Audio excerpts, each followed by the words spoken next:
जो पिछले क्लास में सेक्शन फॉर्मूला हम लोग सिद्ध किए थे वो याद है? इधर ध्यान देंगे, इधर उसी पर आधारित ये चैप्टर 7.2 जो है सो बनने वाला है।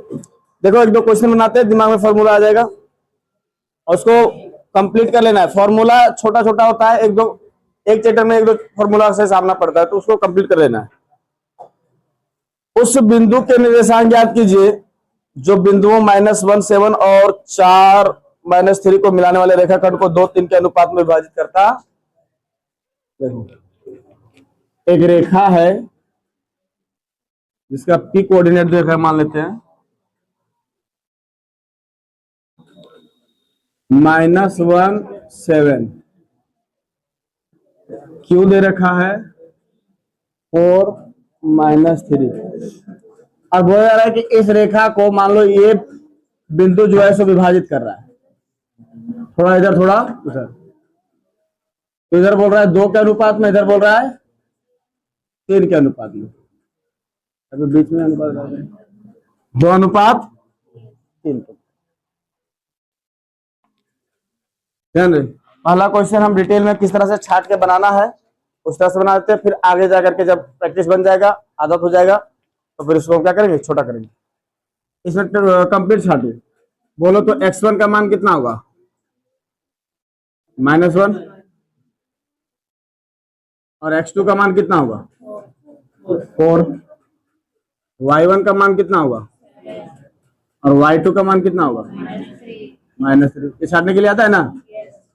m का मान कितना होगा? 2। और n का मान कितना होगा? 3। तो दिक्कत है। अब x और y का मान निकाल। तो x बराबर फॉर्मूला क्या होता है बोलो तो? हम बोले थे 21 ना, क्या बोले थे? तो x2 m plus x1 n divide by, है ना। यहीं पर एक ही बार में बना देते हैं, ये x और ये y, एक अकॉर्डिंग। इधर बोलो, फिर y वाला निकाल देते हैं ना, तो क्या हो जाएगा हमारा formula? y2 m plus y1 n divide by m plus x2 का मान अब वहां से दे के बैठा 4 × 2 प्लस -1 इंटू, पहले जैसे है वो बैठा देना, उसके बाद हम सॉल्व करेंगे। 3 डिवाइड बाय 2 प्लस y2 का मान देख के बैठाओ -3 2, y1 का मान 7 3 2 प्लस 3। बोलो यहां तक कोई दिक्कत है किसी को? है ना। आगे देखते हैं, ये 8 हो जाएगा और ये -3, तो कितना आ जाएगा? ये हो जाएगा -6 और ये हो जाएगा +21, कितना हो जाएगा? प्लस ये 1 टाइम में जाएगा, ये 3 टाइम, तो कितना आ गया? नहीं देना।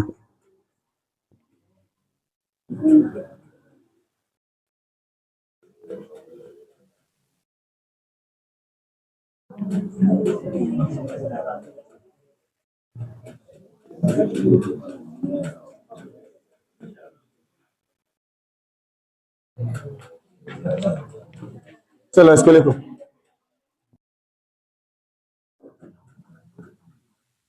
बिंदुओं 4, -1 और -2, -2 जोड़ने वाले रेखाखंड को समत्रिभाजित करने वाले बिंदुओं का निर्देशांक ज्ञात कीजिए। समत्रिभाजित करने वाले बिंदु को क्या करना है? निर्देशांक ज्ञात करना।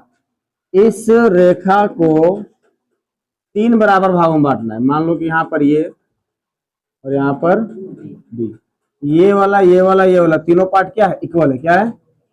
तो समत्रिभाजित का मतलब इसका रेशियो क्या क्या हो जाएगा? तो बराबर का जो रेशियो होता है ना, बराबर बराबर का रेशियो हमेशा 1 अनुपात क्या होता है? 1। क्या होता है? 1 अनुपात।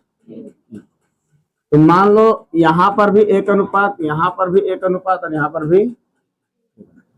इसका कोऑर्डिनेट दिया हुआ है 4-1, इसका दिया हुआ है -2 अब इसका x और y, और इसका भी x और y निकालना है। a का x y और b का x y, देखो आसानी से निकल जाएगा। जो क्वेश्चन नंबर पहला था वही। यहां पर x1 y1 x2 y2 का मान दिया हुआ है, तुमको अलग से क्या बनाना है, m और n का वैल्यू। तो जब हम इसका निकालेंगे a का x और y, a का निकालेंगे, तो यहां से यहां तक कितना रेशियो है, एक, कितना है, और यहां से यहां तक कितना रेशियो है, बोलो, 2। तो a के लिए m का वैल्यू कितना हो जाएगा, 1, और n का वैल्यू कितना हो जाएगा, 2। तो यहां पर इस कंडीशन में ये के लिए यहां पर लिख दो m = 1 एंड n = या फिर m अनुपात h। ठीक है। अब जैसे अभी अब फॉर्मूला लिखो या ना लिखो उससे कोई मतलब नहीं, डायरेक्ट बैठा दें। हाँ, x2 क्या होगा, -2 × 1 प्लस x1 -1 × 2, 1 + 2, y2 -3 × 1,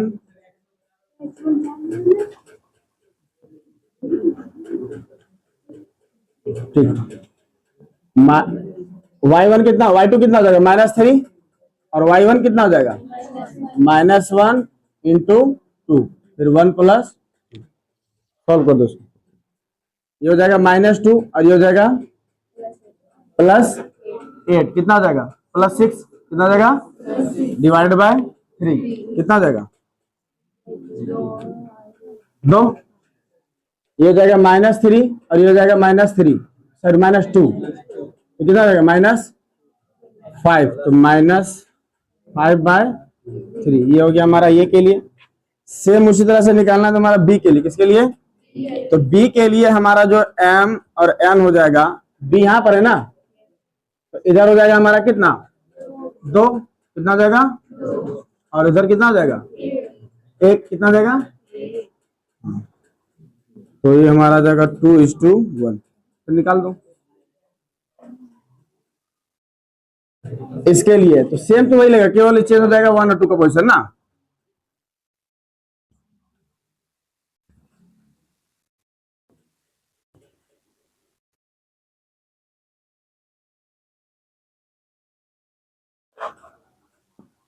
हल करो, -4 + 4 कितना हो गया, 0, कितना हो गया, 0 बटा समथिंग = 0, -6 और -1, -7/3, -7/, ये तुम्हारा था। ठीक है।